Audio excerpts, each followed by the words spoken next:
Hello, racers, and welcome back to a brand new episode of Race in Review, the podcast started by a couple of sim racers that love Formula One racing as well. On our YouTube channel, we bring you all things sim racing, and this podcast brings you our opinions about the upcoming and, of course, the latest F1 races and predict the upcoming races. Oh yeah, one of us supports Lewis, who is this year in red, of course, and the other one supports Max, and we still get along in the wonderful world of Formula One. Or are we still doing that in this year? We'll see. My name is John, and I'll be your host today, talking about the upcoming Australian Grand Prix, the testing, and of course, who won the predicted title in 2024. And of course, I could not do this show alone. I am joined by the man with the best hair in the business. It's none other than James Hazel. Hello, how's it going? Long time no see. That's not really true, but it's been a while on this show. It has been a while, yeah. I'm quite right, mate. How anxious are you to get started again? I'm ready. Yeah, I'm ready. I can't wait. We're all a little bit of a taste for it with testing, so now I'm excited for the first race weekend. Yeah. Yeah, so well, maybe you're not as excited anymore once you hear who won the predicted title, but we'll come back into that in a moment, though. First, a little bit of housekeeping. Of course, we've been away for a while. We were unable to properly finish the last year's season because of some health issues, unfortunately. Don't worry, everyone's fine. We're all back. If you look at the YouTube video, we're in pretty good shape, if I do say so myself. At least I'm talking about James, wearing red as well today. We'll be better. We'll be good. We'll be back probably every race. No, we'll be back. I shouldn't say probably. We'll be back after every single race, and we try to get the shows out as early as possible after a race weekend. Yeah. We're looking at the steady schedule. I'm expecting it to be every Tuesday, but we'll know after 1 or 2 weeks once we get going again, and we'll put it into the schedule for everyone to do. And of course, if you like this, we're not asking for any money. We just ask you to tell it to your friends and family. Let someone else click it, and of course, help us grow a little bit. So that is very much appreciated. James, so much changes, or are there? Not really on the regulars, like the official rules, but there's lots of new drivers. There's lots of upcoming. We have a new world constructor, team fighting for a new win this year. What is the thing, before we could dive into perfectly finish off last season, what is the one thing you're looking forward to the most in the new season? Lewis driving a Ferrari. Oh, really? I did not expect that answer, my friend. I can't wait to see it. I mean, we've had a sneak peek. He's done some private testing, or not very private testing, at Ferrari's like little personal track, and then obviously we've had testing. He looks good in red. I love his yellow helmet. It matches the car. He should have had a blue helmet, though. The little yellow lines and stuff on the car. So I'm just really excited excited and a little bit sad, because this is obviously his kind of final chapter in Formula One. Whatever he does at Ferrari, that'll be it. And when he's finished there, he's gone. So I'm kind of making the most of it. It reminds me a little bit of the end of Valentino Rossi's career in MotoGP. I was a big fan of him, and just wanting to savor, all the moments, really. So I'm just looking forward to that. And hopefully it'll be a fairly close season again. It was a pretty thrilling season for the second half last year. So yeah, if we get similar to that this year, that'd be brilliant. Yeah, definitely. I don't have many things to look forward to thinking about the testing. I don't think Red Bull will do so well. We'll come back into our predictions there. I'm afraid Max's streak is gone now. What I am looking forward to is having 4 rookies in the game. I think there's 4, at least. I think so.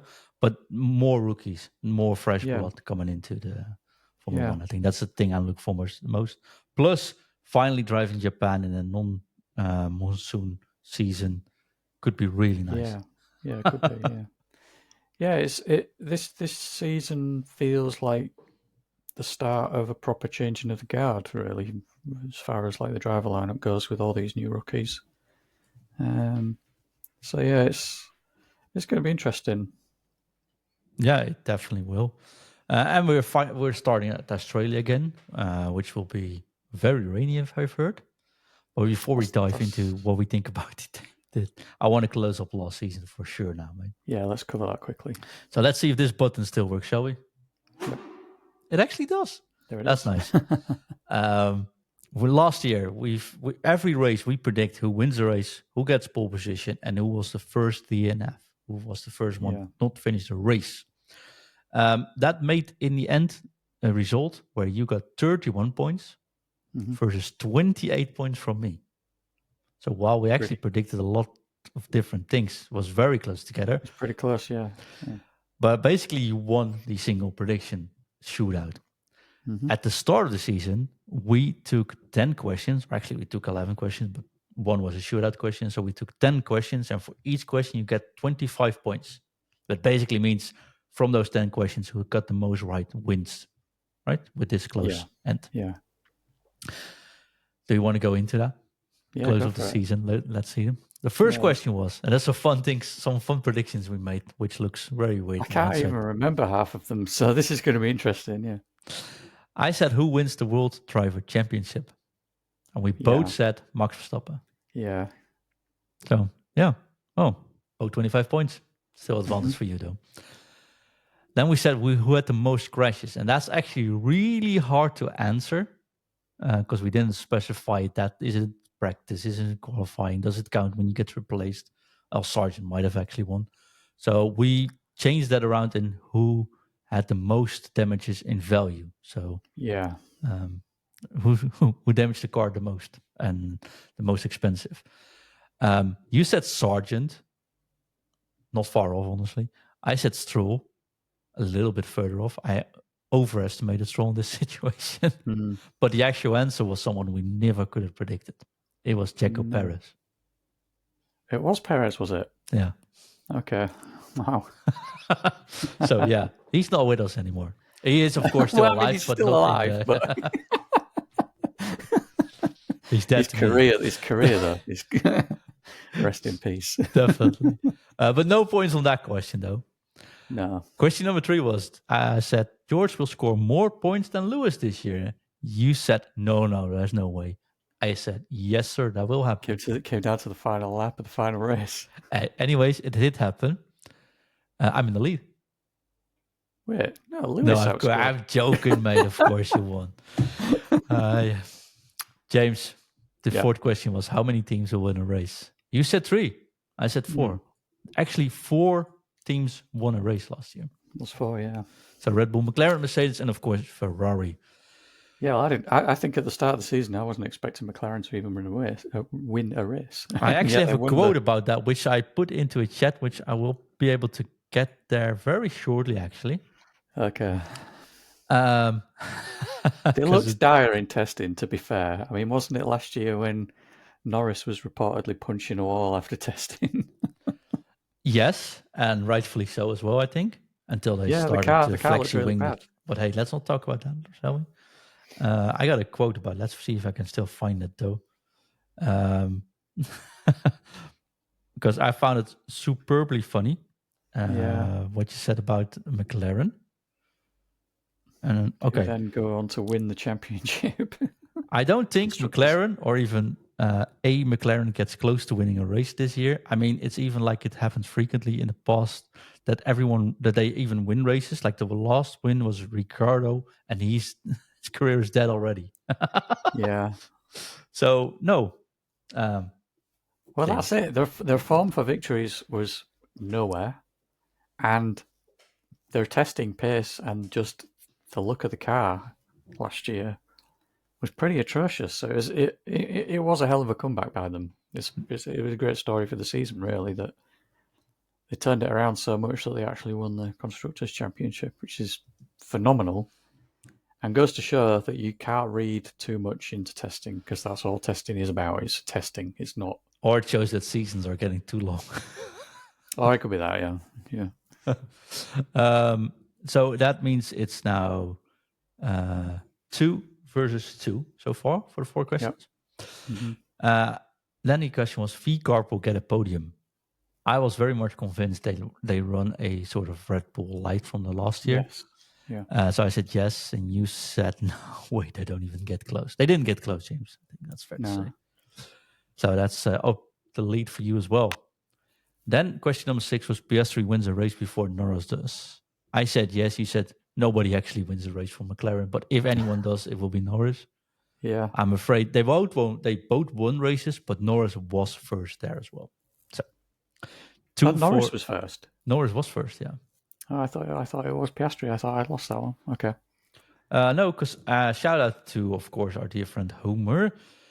He said Lando won before Oscar. He figured all the questions out and came back, read it all, and actually found all the appropriate answer before we started this podcast. So yeah, thank you very much. Big shout out to Graham from that. Thank you, mate. Absolutely. 2-4 for your advantage. Then question number 7. We said, is there a team that gets sold for a replacement team? We both said yes. Therefore, you said Alpine. I said Haas. Yeah. There's no team being sold because we actually get an 11 team next year. Yes. So no reason to do so. Still 2-4 in your advantage. Then question number 8 doesn't get much better for me here. You said Lewis will get to win a race. I said there's no way he gets close to it. You said yes, he will. He won 2. Yeah, he did.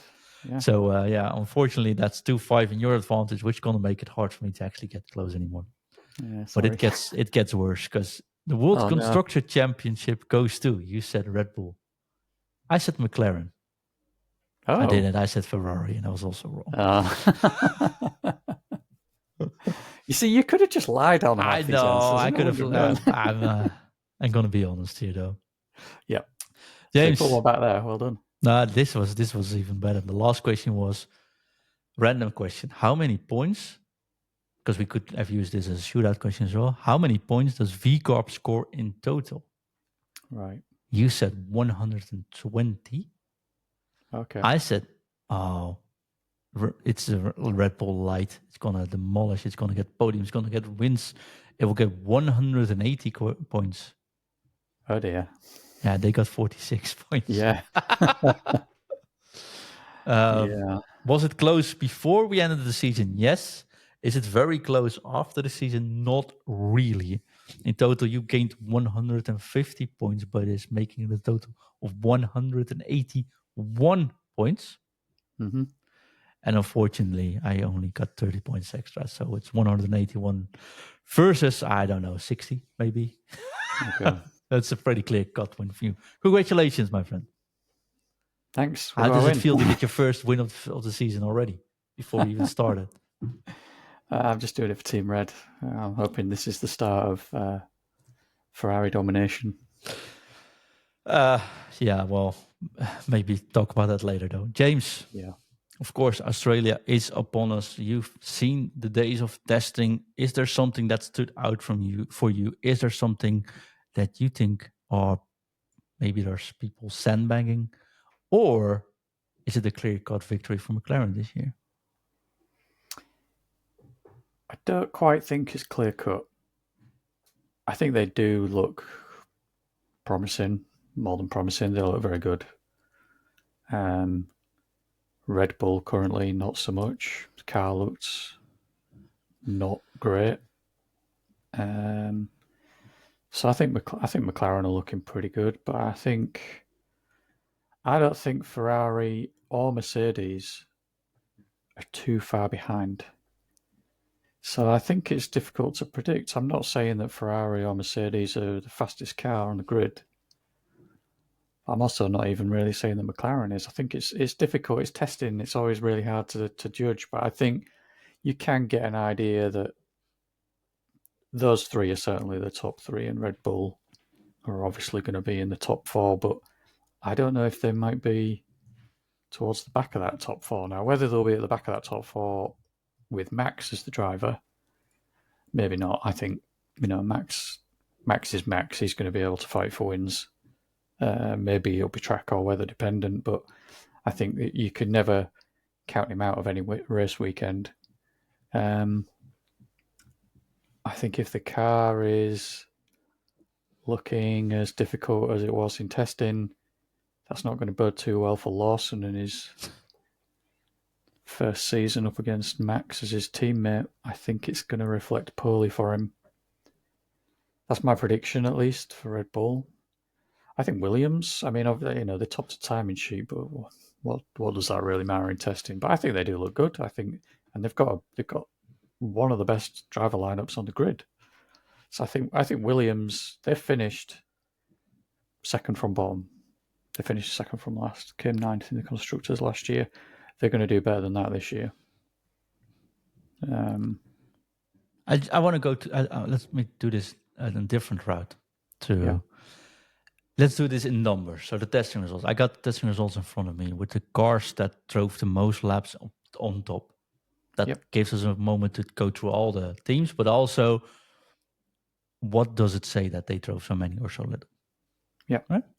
Let's start with Mercedes, though. They have completed a total of 458 laps, with the fastest lap being a 1:29.5 by George Russell. What says that it's that Mercedes has been the most active team on the testing? Yeah, I mean, Mercedes have done this a lot, though, even in the past. They've often been one of the top teams in testing laps, so that doesn't surprise me. And also, there's a couple of teams that didn't actually do any race simulations, and Mercedes definitely did. I think they got a race simulation out of each driver. So that alone is like 50 laps each in one go. I think lap numbers it's sort of an indication in some degree, to some extent, of just how smoothly testing went. I think that's really all you can read out of it. So the teams that have done a lot of laps, that just proves, to me at least, that they've not really had any technical issues, and for the most part, it's all gone pretty smoothly. They'll have gone into testing with a schedule that they'll have wanted to complete and a program that they'll have wanted to complete and certain things that they would have wanted to gain from testing. They might not have gained all those things, but they certainly will have gone through all the programs that they intended to go through and done all the tests that they wanted to do.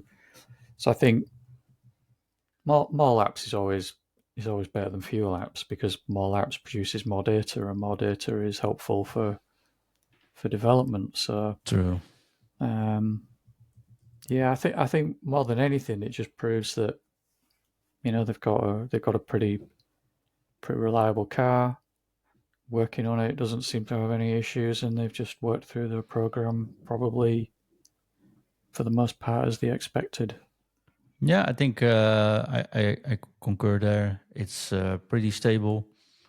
Fast laps, not many times into the pits or things have to skip. Yeah, the lap times were good as well. Yeah. But I don't. It does, of course, we can't take conclusions out of this, but I think they have a decent practice, right? Yeah. Because even when they're going out and they're just doing effectively like a qualifying simulation, which is what set most of the drivers' fastest laps, was when they would go out and they just they'd stick the softer tire on and effectively treat it like qualifying, do a flying lap. But you still don't know how hard they're pushing, and the setup of the car, and the fuel load of the car. No one wants to reveal their hand in testing ever. No, that is true. All right, Mercedes looks good. Next on the list was Haas. Haas drove 457 laps, so actually just one below Mercedes. Well, this is an example of laps doesn't mean pace. Because Haas are not looking too great, but that's just a fundamental issue with the car. That's not down to how testing went. They did a lot of laps. The car was on track a lot, so they obviously, they're same as Mercedes. They had smooth as far as mechanical issues and maintenance on the car goes. It was a smooth test session, but the actual laps didn't look too great. I don't know really where they're going to finish this season, because they had some pretty strong races last year, but I don't know if they're going to get that. Certainly at the start of this year, they once again had a problem with side pod fairing basically ripping itself off. Yes, bodywork all over the place, and as they said it on Sky Sports, The car is littering itself. Yeah, that sounded like it was to do with a bit of weight saving, and they'd cut the margins too fine on that. But they also said that it was a very easy fix for them, so I don't expect that'll be something that happens again. And that's what test it's for, isn't it? It's to test the limit rather than doing it on a race weekend. So it's better to find out that now rather than lap 20 of a 50 lap race or whatever. Yeah, that's fair. So, but the car itself doesn't look too great. But there's, Sauber. Sauber looks awful, so they're not going to be the slowest team, but not so good. They're going to be. I don't think they're going to be quite as strong as last year. I agree. Racing Bulls, 454 laps with a 134 from Yuki Tsunoda, so that in the middle of them. Yeah. The best looking car of the grid, if I can say that. I think they all said it's a successful test with no major car issues. Yeah. And their car, actually, I think their car looks pretty decent. I think they're going to have a better season than last year. Whether they'll get the podium that you predicted last year. Or 180 points. Well, I don't know, but I think they're going to do better than last year. Yeah. No. But yeah, they look decent. Yeah. The livery...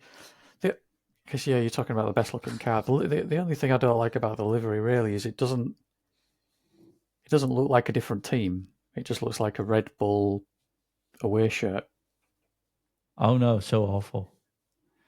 Well, yeah, but then they're not a sister team. I get what you're saying. It looks good though. It's all right. Yeah, it's nice. A car that also had a different look is Alpine though.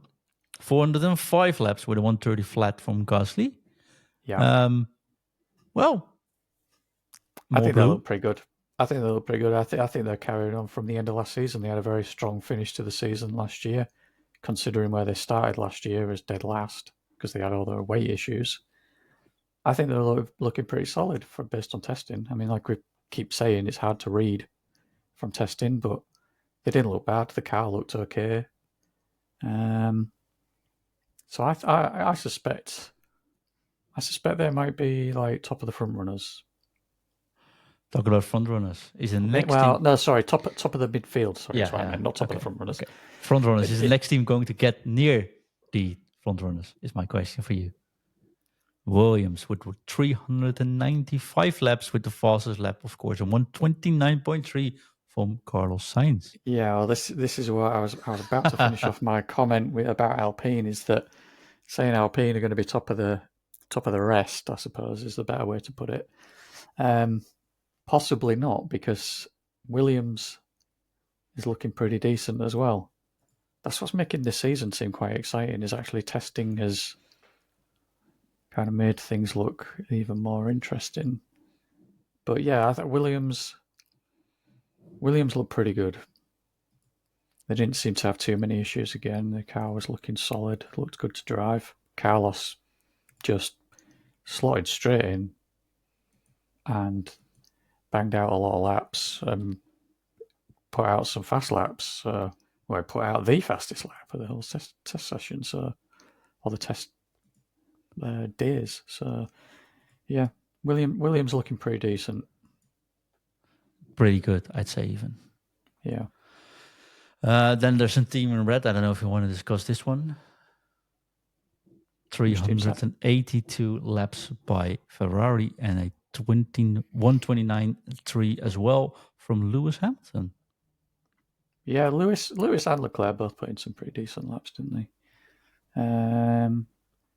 Again, they looked okay. Yeah, I think they look. In fact, they look better than okay. I think they look very good. I still think they're going to be second or third fastest car on the grid in Australia, at least. See how the season unfolds and how the development race goes. But for the start of the season, I am expecting them to be second or third fastest car. Lewis looked like he's having fun again. Lewis is looking very happy, very comfortable. And that is something that bodes well as well, because when he's Lewis's performances reflect very strongly based on his mental state as well. And if he's in a happy place, he drives better. And he's currently in a very happy place, it seems. Definitely. I'm really looking forward to seeing him in action. I am as well, yeah, obviously. But I think they're looking good. They did have a slight issue, didn't they? Hamilton did get in a race simulation and he missed the last couple of hours of his final stint of testing. They had some sort of electrical issue, I think it was. I can't remember exactly now, but they had some sort of fault. Yeah. But again, like with the Haas bodywork, it's better to find that in testing than in a race, isn't it? So a problem in testing, yeah, it's not ideal because you want to be doing laps, but it's better to if you're going to have a problem, it's better to find it now. So yeah, the car just looks pretty decent though. Very good, I'd even say as well. Yeah. McLaren, 381 laps. The fastest lap is 129.4. 129.4. So that's way slower than most of them. I was surprised by how few laps they did compared to some of the others. Yeah, it's just one lap less than Ferrari, I think, if I say it top of my mind. Yeah, it's one lap less, so that's all right. So when I was watching the coverage, it felt like they were always on track. So I as it got towards the end of testing, I thought they were going to have like one of the highest lap counts out of all the teams, but they don't. I think they were hiding though, because 129.9 is very slow for these cars. But what I did see is they had a lengthy spell in the garage on day one. Yep. There were frequently. Yeah. I think that's where the lap difference actually comes from. Yeah. And I know the MCL 39 package went from papaya to bright green via some generously applied flow fish. Yeah. I don't know if you saw that. It was a little bit too much. I did see that. Yeah. There was a lot on there. I thought it was a kick, but actually it was a McLaren. Yeah. I honestly think they were hiding. There's lots of times I saw them 100%. Leave the throttle in the end. So yeah, definitely. You know, the car looked really, really good, I think. And that pace is not going to be representative of the pace in Australia, that's for certain. No. Talking about favorites, these are the favorites, I guess, for you as well? I think so, probably, yeah. At least for the first 7 races.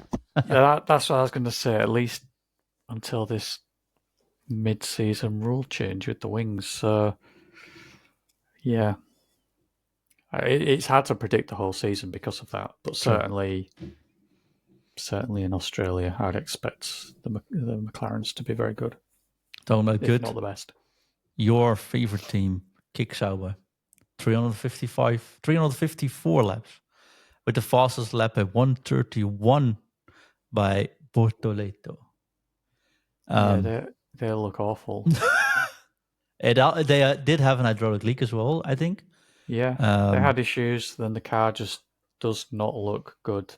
No, they called it a decent, consistent performance. Well, I mean, you could call anything consistent. Like, consistent doesn't mean good. That's the problem. Like, it's like, my lap time is always 5 seconds off the fastest lap time. Well, it's consistently 5 seconds off, so it's consistent. That doesn't mean it's good. Yeah, the car does not look good. There was an interview with Hulkenberg, he was in full politician mode with dodging answering the questions to some extent, or being very kind of using all of his experience as a Formula One driver and all of his experience doing Formula One press conferences to negotiate his way around certain questions where he basically didn't want to say, yeah, the car's rubbish. Yeah, which is why they hired him, though, so he did well. Yeah. Yeah. Talking about rubbish, this might be the biggest disappointment for me on this testing. Aston Martin, 306 laps, with the fastest being at 1:32 by Lance Stroll. They had a particularly low-key test, I'd say, in the desert. Yeah, they got interrupted by Stroll.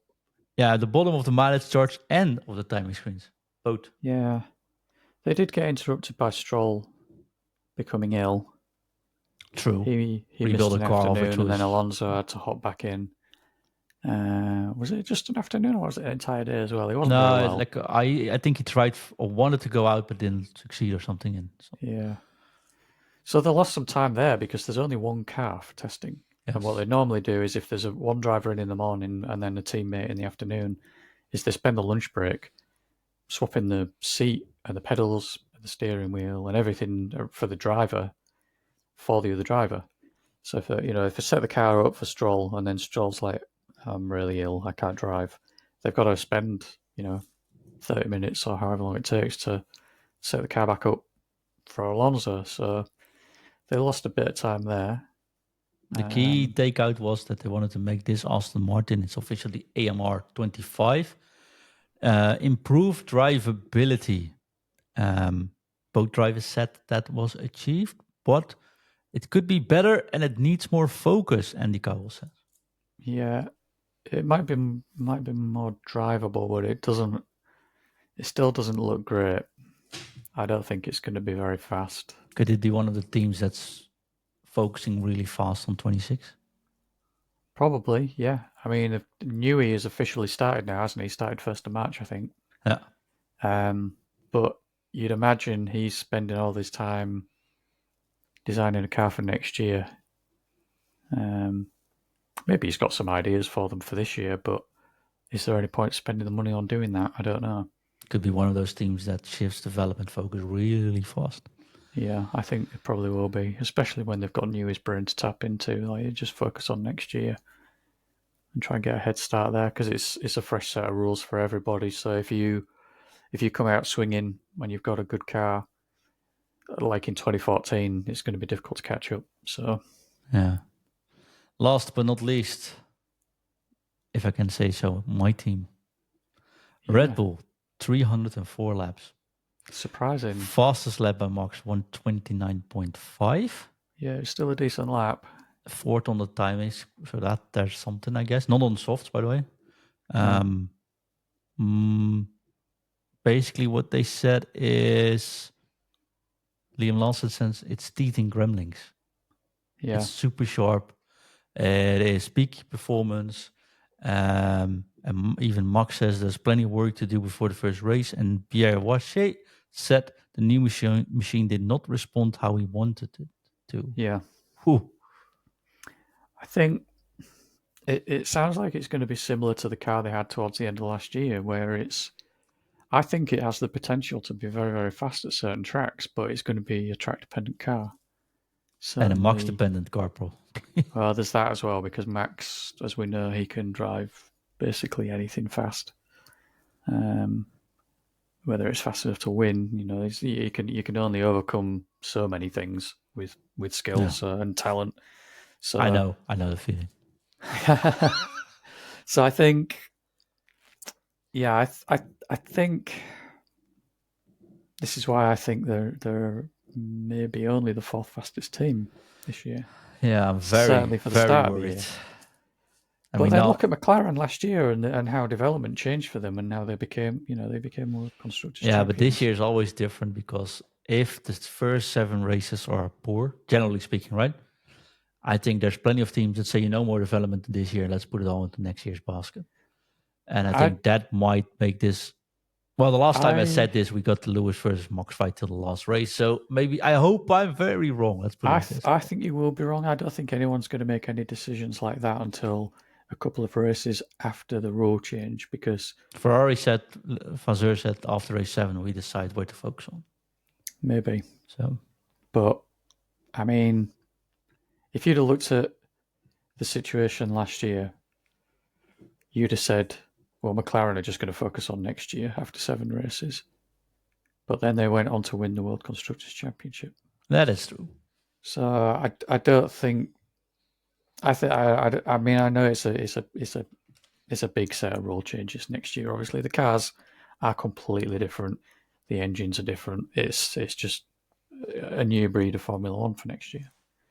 But yeah, At the end of the day, a constructor, either of the Formula One championships, driver or constructors, obviously they only happen once a year, and if you have an opportunity to win it, you've got to go for it, because there's no guarantee that you'll have a chance next year. Yeah, then I guess that's fair. So, sorry for me underhyping the season. Yeah, I don't think any team, other than like teams very far near the back like Sauber, I don't think any team's going to completely give up on the year. I mean, look at Sauber last year. Anyway, they were okay. Alpine started off as being probably the slowest car, but Sauber were for the majority of the season one of the slowest cars on the grid. They were still bringing upgrades to the car even towards the end of the season. They still have to spend some, or they still have budget that they have to spend during this year or last year, as it was last year. Yeah, and they can't all sponsor this show, so I get but there's no point not spending some money when it just disappears anyway because it's allocated to this year. So there's still going to be development and stuff happening this year. James, enough about looking back, looking forward. Yeah. Let's start with our 10 big prediction questions that we'll answer at the end of the year, and our 3 questions, of course, for the upcoming Australian Grand Prix, which is at a ungodly hour this weekend. Yeah, I won't be watching qualifying live. It's 3 a.m. UK time. Yeah, and training is at 2:30 or something, middle of the night. I'll watch the repeat for that, I think. Yeah, probably qualifying I might watch, and I'm watch it over live, but still. I'll get it for the race. I'll do it for the race, but I can't do qualifying and the race. It would kill me. Yeah, me as well. But hey, you have to have something to do. James, who wins the World Driver Championship? No, don't. Just boom, push it out there. I'm gonna say Norris.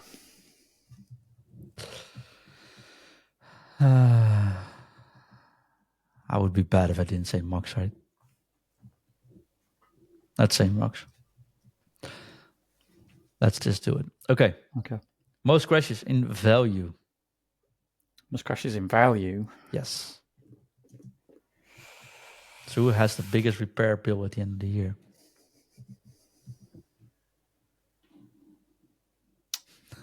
I'm going to go with Lawson. Lawson, that's interesting. All right. I think I might be saying Portoleto. So James goes for Lawson, John goes for Portoleto. James, will Charles score more points than Lewis? Or who outscores who? Maybe. I think Charles will outscore Lewis. I would I will say Lewis then. Yeah, I mean, I don't want to see it, and I suppose with you saying Max for winning the championship, I should really be saying Lewis, but I think Charles is tough competition because I do highly rate him, especially last year. He was flawless second half of the season last year, and he had a great run of races. So I think he also has no pressure on him. Yeah, I suppose so. Not compared to Lewis. There's a lot of expectation on Lewis. Yeah, but I think Lewis can handle pressure, but I don't think Lewis can 100% handle it. I don't think Charles can handle that well. And last year he could freely push. There's nothing to lose. Just go for it and you see what happens. I think that makes it different. What I do think is interesting is something it's Lewis and Charles in one team. It's Lando and Oscar in one team, right? Yeah. I honestly don't think that Kimi Antonelli has raw talent and can fight George at times, is my prediction. At times, right? Not generally speaking. I think that's fair just because it's his first season. I mean, just push for it. But I don't think Max will have much resistance from Lawson. And I think that's the only reason why I can see sort of Max peeping through, because he's missed the consistency while everyone else fighting for that top spot might still count for good points at the end. Maybe it depends. All of that kind of depends on how far up the field Red Bull are and how far up the field he can finish. If he's constantly finishing on the podium, whereas, Norris might be winning one race and then Piastri's winning the other race, but when they're not winning, they're not on the podium, then yeah, Max, through consistency, has a good chance of winning it. And we're losing the point for the fastest lap this year as well. Yes, which still is rubbish, but that's not. Yeah, but that I think that's quite important. So, I agree with you. Max doesn't have anyone else to fight with. He's definitely number one driver. Well, on the other teams, yeah, Lawson's role, if he's capable of it, is to help Max win the championship. It's not for him to win the championship. Exactly, it's for him to stay in the seat. Yeah, James, how many teams will win a race? This is not a matter of being closest towards the win; it's just getting the number right. I think it's just got to be 4. Cool, you say 4. I'm going to say 5. I nearly did say 5, but then I thought, who would the 5th team be and how? And yeah, freak races can happen. You get freak wins. I mean, look at Alpine, Hungary a couple of years ago. And Max won Brazil, but couldn't just as easily be an Alpine there. So. Yeah. So, yeah, I'm sticking with 4 though. So last year, question number 5 was V Corp will get a podium, right? I could ask the same thing, but I'm going to say a different one. Williams will get a podium this year. No. I'm going to go for the non-safe bets. I'm going to say yes. Okay. It would be nice to see, but I think it's difficult. I think it's going to be difficult for them when you've got 4 teams already. This weekend, we have Sunday, the race starts, everyone's nervous. Sainz isn't nervous. Then there's rain. There's turn 1 in Australia. 3 cars go off, and we're off. He gets podium this weekend, perhaps. I'm not going to predict that, but hey, it could be. Question number 6. I said last year, Piastri wins before Norris does. I'm going to change this around. I think I'm going to say, will Lewis win before Charles? Again, I'm going to say no to that one. Okay. No for James. I don't even know how these cars are going to go. I mean, Lewis. Yeah, of course I don't know how these cars are going to go. Yeah, Lewis if I would know, I wouldn't predict this year. I wouldn't predict McLaren not getting any race wins, and I would not. I would predict McLaren winning the championship instead of Red Bull. So, that's the fun of these. I think it's. I think it just feels really tough because the front of the field does feel like it. James, you're already covering yourself why you just beat me by like double points previously. Yeah, there's no need to do so. Yeah, I don't know. Yeah. Last year said which team will get sold. We're not going to ask that question again, right? Yeah, I think that's a little bit weird. So here comes the weird one. Which team will win the most sprint races? Which team? Which team will win the most sprint races? I'm going to say McLaren. Where is that Ferrari hard of your mate? I know, but McLaren just looked too good. Ferrari for John then. Okay. James, question number 8. Yep.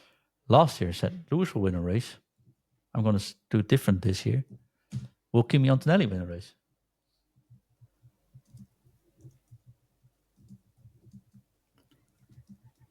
Yes. I did not think you would go that far.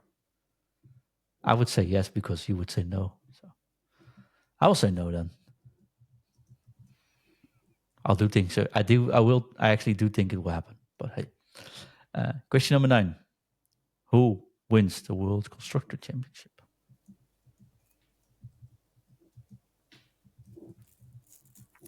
Ferrari. That's my bet as well. Okay, McLaren for John. Ferrari for James. Okay. This is a shout-out question, right? So in this one, it counts who is closest, and it could be the decider if we tie in the end. Question number 10. And with tie, that is like if it's within 5 points different. That counts as a tie, in my opinion, after a year. Okay. So question number 10. Last year I asked, how many points does VCorp score at the end of the year? Of course, VCorp are sort of my, how do you say it? Other team. This year, I want to ask, how many points will Williams score at the end of the year?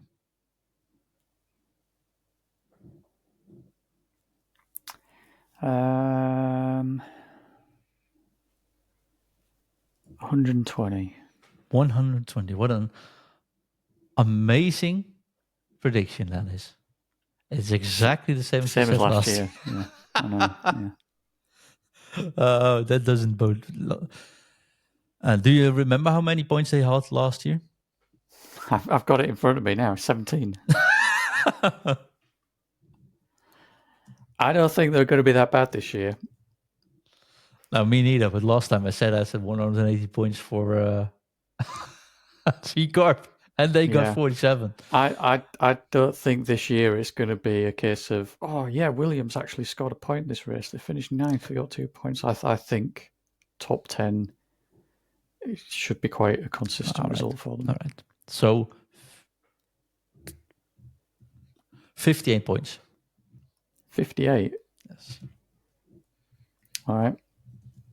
It's exactly the same as Haas got last year. Yeah, I'm feeling pretty confident on that one. I'm going to beat you on that one. Hey, who knows? I'm rooting because the way I worked that out was I'm looking at the points for last year, and I'm looking at Aston Martin scoring 94 points and how atrocious they were at the end of the year. And I think if Williams can have a season similar to how Aston Martin's start of last season went, then they just a quick reminder that in the first 5 laps they crashed so often they actually couldn't have a reserve car or any reserve parts with them anymore. Yeah, I know, but they had Sargent. Yeah, but to be fair, Albon caused that. I mean, yeah, but they've got Albon and Carlos Sainz, which I think is like 185 points. Maybe. I think that's like the 3rd best driver lineup on the grid. Yes, you might be correct. I might have screwed the books there. But hey, James, Australia. Yeah. Who gets pole position? I'm going to go with Piastri. Oh, that would be stuff of dreams. Yeah. I'm going to go with Charles Leclerc. Okay, yeah. Who's going to win the race? Not finish first. I will go with Wait, what? No, I'm trying to get you off your cheating the footing there. James, who's going to win the race? Who's going to win the race? Piastri. Oh, man. I would make things interesting, right? Yeah. Okay, Max Verstappen. Oh, okay. Well, it's going to be a wet race. It's going to be a wet race. Oh, now I'm the one who's made a boo-boo. Oh, that should be one for the cues. Made a boo-boo. James, who's going to make the first DNF? First DNF. I think it's going to be Doohan, unfortunately. It could be a viable prediction, but it's raining, so I'm going to say Stroll. I mean, Stroll is the safest of safe bets, so I can't fault you for that one. Okay, yeah, different one. Let me think then. I'll take Stroll. I don't want to take this. It's going to be... because Stroll is, you've got to take him now. You've said him. Okay.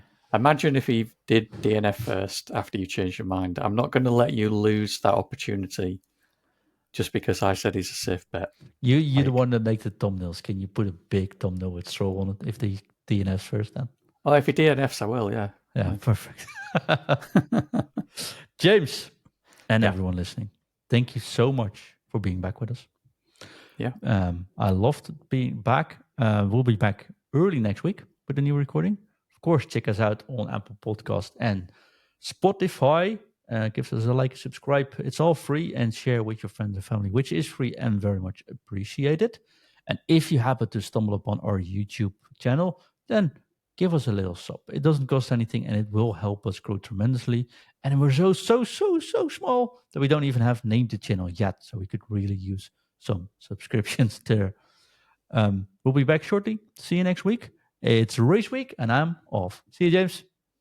See you later.